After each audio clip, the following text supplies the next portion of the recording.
एक बार एक राजा रानी को एक सुंदर सी बेटी हुई जिसका नाम उन्होंने फियोना रखा। लेकिन उस पर एक भयानक श्राप का साया था। दिन में तो वो सुंदर सी राजकुमारी और दिन ढलते ही वो एक राक्षसी बन जाती थी। और उसे उसे उस श्राप से एक सच्चे प्यार का किस ही बचा सकता था, जिसके लिए फियोना ड्रैगन के साथ महल में अपने सच्चे प्यार का वेट कर रही थी। ठीक कि कब उसका सच्चा प्यार आएगा, और एक दिन जरूर आएगा। और उसको ऐसा एहसास था। लेकिन दिन महीने और साल गुजर जाने पर भी राजा रानी को कुछ नहीं मिला। तो राजा रानी किसी और की तलाश में निकल पड़ते हैं और वो एक जगह पर पहुंच जाते हैं जो कि राजा कंफ्यूज्ड है। और वो किसी स्टील स्किन रंबल नाम के शैतान के पास जाते हैं जो कि एक जादूगर भी है, जो कि राजकुमारी को ठीक करने के बदले वो राजा का राजपाट अपने नाम कराने का सौदा करता है। पहले तो वो राजा जी कंफ्यूज थे, फिर उसके बाद उस पर विश्वास नहीं हो रहा था। फिर भी राजा ने अपने बेटी के खातिर पूरा राजपाट उसके नाम करने के लिए रेडी हो जाता है। लेकिन तभी एक सैनिक आकर बताता है कि राजकुमारी शराब से आजाद हो चुकी है। अगला सीन हम देखते हैं, राजकुमार एक राक्षसी बन चुकी है और एक शेख नाम के राक्षस के साथ वो खुशी खुशी अपने जीवन जी रही है। उसके 3 बच्चे भी है, लेकिन शेख खुश नहीं है। और आज उसके बेटे का बर्थडे भी है। वहां पर मौजूद एक बंदा अपने बेटे के लिए उसे असली राक्षस वाले दहाड़ने को कहता है, और उस पर शेख इमीडिएट होकर दहाड़ता है और गुस्से में वहां से बाहर चला जाता है। यहाँ पर फियोना जो कि उसकी वाइफ थी उसके पीछे पीछे आती है और उसे मनाती है। लेकिन शेख इस लाइफ से खुश नहीं था, क्योंकि वो कहता है कि अब उसे इस एक नमूना बनकर रह गया है। पहले उसे लोग चाहते थे, जो कि जो मन करता था वही करता था, और वो अपने इस लाइफ से खुश नहीं है। और फियोना उसे समझाकर उसे उदास होकर वहां से चली जाती है। सिड भी वहां से चला जाता है और रास्ते में उसे एक स्ट्रिंग मिलता है जो कि उसे अपने बातों में फंसाकर अपने साथ लेकर चला जाता है और उसे बहलाकर फुसलाकर उसे लाइफ का यकीन मानता है। और एक दिन शेख उसके साथ डील फिक्स कर लेता है। और अब शेख खुश है क्योंकि लोग उससे डर कर भागने लगे थे और वो खुश थे। वांटेड फैमिली को देखता है कि वो देखकर खुश हो जाता है। लेकिन जब वो फियोना के एंगल से देखता है एड वांटेड, तो वो दौड़ता हुआ अपने घर जाता है जहां पर वो अपने फियोना और अपने बच्चों के साथ रहता था। लेकिन वहां पर उसे कोई भी नजर नहीं आता। तो वो हॉस्टल किंग से बोलता है कि ये हमारे सौदे में नहीं था। तभी कुछ चुड़ैल उस पर हमला करती हैं और उसे कैद कर लिया जाता है और उसे उसी के दोस्त के डोंकी के साथ उसे स्टील स्किल के पार्क के पास लेकर जाते हैं। जब शेख बाहर का नजारा देखता है तो वो वही महल था जहां पर फियोना ने राजकुमारी का रहा करते थे, जहां पर उसके पेरेंट्स रहा करते थे। लेकिन अब तक सब कुछ बदल चुका था और सब कुछ स्टेन के कब्जे में था। इवन उसके राक्षस दोस्तों को भी कैद करके रखा हुआ था, अपना गुलाम बना लिया था। अब शेख शैतान के सामने है और वो बताता है कि राजा रानी ने उसी की वजह से सभी राजपाट उसके नाम करा दिया है, क्योंकि मैंने उनसे कहा कि अगर वो पूरा राजपाट अपने नाम कर दे तो उनकी सारी तकलीफें गायब हो जाएगी। और उन्होंने ठीक वैसा ही किया। उन्होंने गायब हो गए और अपने बेटे का श्राप हटाने के लिए कुछ भी करने के लिए तैयार थे। शेख ये सब सुनकर बहुत ही दुखी हो जाता है। शेख पूछता है कि आखिर तुमने मेरे साथ क्या खेल खेला है। जिस पर शैतान बताता है कि मैंने तुम्हारा पैदा होने वाला दिन ले लिया, क्योंकि ना तो तुम पैदा होगे और ना ही इतना ये सब होगा, और आज के दिन के साथ ही तुम मर ही जाओगे। और मीन्स तुम खत्म हो जाएगा। जब तुम पैदा ही नहीं होगे तो फियोना से कैसे मिलोगे, तो बच्चे कहाँ से होंगे। और अब से गुस्से में आउट ऑफ कंट्रोल होकर एक चुड़ैल के झाड़ू पर सवार होकर वहां से बाहर निकलता है और जाते जाते साथ में अपने दोस्त डोंकी को भी लेकर उड़ जाता है। लेकिन डोंकी उसे पहचानता नहीं, वो उसे पहचानने से मना कर देता है और वहां से भाग जाता है। अब शेख को अपने फैमिली की याद आने लगती है और वो उदास होकर रोने लगता है। तभी डोंकी उसका दोस्त उसके पास आता है और उसको उस शैतानी जादूगर से बाहर निकलने का रास्ता बताता है और उसे कॉन्टेक्ट पेपर के थ्रू ट्रू लाइफ के बारे में बताता है। और कहता है कि अगर तुम फियोना को ट्रू लव के किस दोगे तो सब कुछ पहले जैसा नॉर्मल ही हो जाएगा। जिसे सुनकर शेख बहुत ही ज्यादा खुश हो जाता है और खुशी में डोंकी को गले लगा लेता है और फियोना की तलाश में उसे मीनार में जाता है जहां पर फियोना पहले ड्रैगन के साथ रहा करती थी, जहां पर उसे उसका क्राउन मिलता है। और वो सोचने लगता है कि अगर मैंने नहीं तो किसने बचाया फियोना को। और उसका रुमाल लेकर डोंकी को सुंघाकर उसे ढूंढने को बोलता है। तो डोंकी एक ट्रैप में फंस जाता है और एक सुरंग से होते हुए एक जगह पहुंचता है जहां पर शेख उसके पीछे पीछे जाता है। वहां का नजारा देख शेख सॉफ्ट हो जाता है, क्योंकि वहां पर उसी के जैसे दिखने वाले और भी बहुत सारे राक्षस थे जो कि उसे साइज में थोड़े बहुत बड़े थे।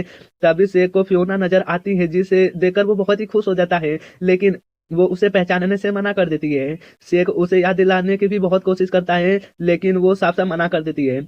और वहीं स्किल स्पिन को देखकर इसमें दिखाया जाता है जो कि चुड़ैलों की क्लास ले रहा है और किसी को शेख को पकड़ने की सुपारी देने के लिए बुलाने का बोलता है।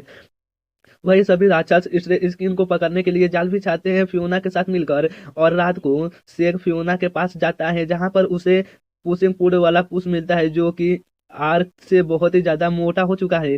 तभी फियोना वहां पर आ जाती है और शेख उसे गिफ्ट और पैकेज देता है और उसके बाद सारे गिफ्ट मीठे की ईड़ों से बना हुआ हार्ट बॉक्स और कीचड़ से बड़ी मोमबत्ती, जिस पर वो उससे कहती है कि आशिकी छोड़ो और क्रांतिवीर बनो। जिस पर शेख दोस्ती का हाथ बढ़ाता है और उसे किस करने की कोशिश करने लगता है तो वो उससे गुस्से में हेड करती है। और तभी वहां डोंकी भी पहुंच जाता है और स्किन के पास चूहों पर सवार पाइपर आता है जो कि बांसुरी बजाता है, जिसे देखकर पाइपर अपने बांसुरी की धुन पर सभी चुड़ैलों को नाचने पर मजबूर कर देता है। उधर शेख परेशान है कि वो फियोना को उसकी कोई भी चीज काम नहीं करी और वो अब वापस उसके पास जाता है और उसे इम्प्रेस करने के चक्कर में सब कुछ गड़बड़ कर देता है। और अब दोनों फाइट करने लगते हैं और उन दोनों फाइट करते करते मुश्किल हो जाता है और वो एक दूसरे के करीब आ जाते हैं। पूछ बैठा उन दोनों को कंटूर देख रहा था, लेकिन फियोना अचानक से वहां जाने को बोल देती है। फिर हमले के लिए तैयार हो जाओ। तभी पूछ शेख के पीछे आता है और वो उससे बताता है कि तुम दोनों एक दूसरे के लिए ही बने हो, जाकर उसे साबित करो और अपना सच्चा प्यार। और फियोना अपने साथियों के साथ में हमले के लिए तैयारी करती है जहां पर उसके पीछे पीछे शेख भी आने लगता है और उसे अकेला देखकर उसे बताता है कि वो उसको साख से आजादी दिला सकता है। उसी दौरान वहां पर पाइपर आ जाता है और बांसुरी बजाता है। वहां पर मौजूद सभी राक्षस डांस करने लगते हैं। यही कहते हैं कि उससे शराब के बारे में कैसे जानती है और तभी शेख उसे समझाता है और वो दोनों अचानक से डांस करने लगते हैं क्योंकि पाइपर बजाने लगता है और सभी राक्षस भी बांसुरी की धुन पर नाच रहे थे। और तभी डोंकी और पूस वहां आकर फियोना और शेख को वहां से बहुत दूर लेकर चले जाते हैं। और अब फियोना आपस अपने साथियों को बचाने के लिए चले जाते हैं तो शेख उसे रोकता है और कहता है कि किस करो मुझे और सभी प्रॉब्लम सॉल्व हो जाएगी। ट्रू लव किस, जिस पर फियोना गुस्से से उसे किस करती है लेकिन कुछ भी नहीं होता और फियोना गुस्से में वहां से चली जाती है क्योंकि उस पर शेख कहता है कि इसका असर नहीं हुआ क्योंकि फियोना उससे प्यार नहीं करती। और वहीं पर इस दिन खुद फियोना और शेख के पकड़ने की तैयारी करता है क्योंकि पाइपर से शेख और फियोना को पुश हॉट और डोंकी बचा करके ले जाते हैं। और अब स्ट्रीट स्किन अनाउंस करवाता है कि जो भी राक्षस को उसके पास पकड़ कर लाएगा वो जीवन की सबसे यादगार डील का हकदार होगा। डील ऑफ लाइफ टाइम है जिसकी हर एक इच्छा पूरी हो जाएगी। और अब सब लोग उसके तलाश में निकल जाते हैं। वही शेख परेशान है कि फियोना अब उसे वापस कभी नहीं मिलेगी, उसने अपनी जिंदगी खो दी। तभी जिंजी वहां आता है और उससे ड्रीम ऑफ लाइफ टाइम का बताता है। शेख को समझ में आ जाता है कि अब उसे क्या करना है और वो जिंदगी को कुछ पूछने को होता है, लेकिन तब वो देखता है कि तब तक पुश उसे खा चुका था। और वहीं पर स्टील स्किन के पास लोग तरह तरह के लोगों को पकड़ कर लाते हैं। ईबल स्किन एक नकली बच्चा अपने बाप को ग्रीन कलर का करके राक्षस बना करके स्टील स्किन के पास पेश कर देता है। और अब स्टील स्किन इरिटेट होता है कि क्या ये इतना मुश्किल है शेख को पकड़ना, तब मुझे वो चाहिए हर हाल में। तभी वहां पर शेख खुद आ जाता है जिससे स्टील स्किन इतना खुश हो जाता है और पूछने लगता है कि कौन लाया इसे, आओ आगे बढ़ के अपने ड्रीम ऑफ लाइफ टाइम ले लो। तभी शेख वो ले लेता है और कहता है कि वो खुद ही वहां अपने मन से आया है तो ये ड्रीम ऑफ लाइफ अब उसी की ही है और उसे ही मिलेगी और वो मुझे मिलेगा जो मुझे चाहिए था। इस पर स्टील स्किन पूछता है कि तुमको क्या चाहिए। शेख अपने सभी साथी राक्षस साथियों को उससे आजादी मांगता है। शेख को लगता है कि सोना भी आजाद हो गई होगी, लेकिन स्टील स्किन ने सोना को भी अभी बंदी बना कर रखा हुआ था। जिस पर शेख कहता है कि हमारी डील थी कि सभी राक्षस को आजाद करोगे तुम। जिस पर स्टील स्किन कहता है कि पर सोना पूरी तरीके से राक्षस नहीं है, ये तो तुम भी अच्छे तरीके से जानते हो। स्टील को दिन को कुछ होती है और रात को कुछ और होती है। वही बाहर पूस और डोंकी सभी राक्षस के साथ मिलकर दोनों को छुड़ाने का प्लान बनाते हैं। और वहीं स्टील स्किन फियोना और शेख के सामने ड्रैगन को अपने सामने लाता है और तभी वहां डोंकी पूस और राक्षस आ जाते हैं और एक डॉगी को ड्रैगन को पटाने का बोलता है, क्योंकि ड्रैगन उसकी बीवी होती है। क्योंकि जब शेक ने फियोना से शादी की थी तब डोंकी ने भी ड्रैगन से शादी की थी, लेकिन ड्रैगन को गुस्सा आता है और वो उन पर हमला करने लगती है।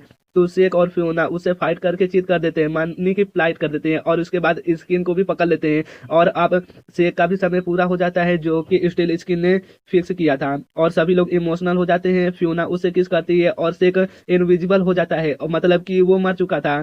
और तभी सूरज निकल आता है और वहां पर मौजूद सभी एक एक करके सूरज की रोशनी में समाते चले जाते हैं, और सबसे आखिरी में स्टील स्किन चीखता हुआ समाता है। तभी हम देखते हैं कि शेक जो कि खुद के बच्चे के बर्थडे पार्टी में दहाड़ रहा था।